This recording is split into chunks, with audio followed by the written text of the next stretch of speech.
ठिकादार मनमानी विभाग नीरवता बढ़ुछि दुर्घटना। दुर्घटनार स्थल पलटि Anandpur Baitarani ring road. Ring road रास्तार प्रत्येक दिन घटुछि दुर्घटना।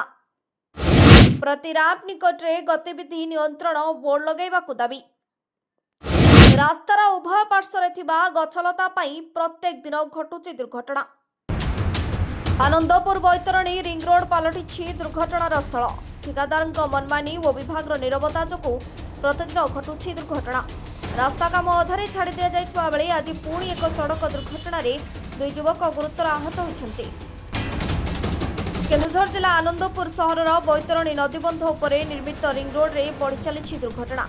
स्थानीय लोकंक अभियोग अनुसार रास्तार उभय पार्श्वरे पादचला पथ निर्माण करा जाय नाही। या सहित रास्ता कड़े बढ़िया गछलता और जंगल सफा न करी ठिकादार काम शेष कर यातायात समस्या सृष्टि होछि। बारंबार अभियोग और खबर प्रसारण सत्वे ना ठिकादार ना विभाग अधिकारी कौन पदक्षेप नेउनथिबा अभियोग होछि। फल प्रतिदिन ही रिंग रोड रे छोट बड़ दुर्घटना घटुछि। आज सहरांचल मेडिकल निकटे रैंप एक बोलेरो गाड़ी बंध उपरकू चढ़ुवा बेले एक बाइक को धक्का देइथिला। धक्का पर बाइक चालक भारसाम्य हराई विपरीत दिगरू आसुथिबा चिप्स बोझई हाइवा ट्रक तले पशि जाइथिला।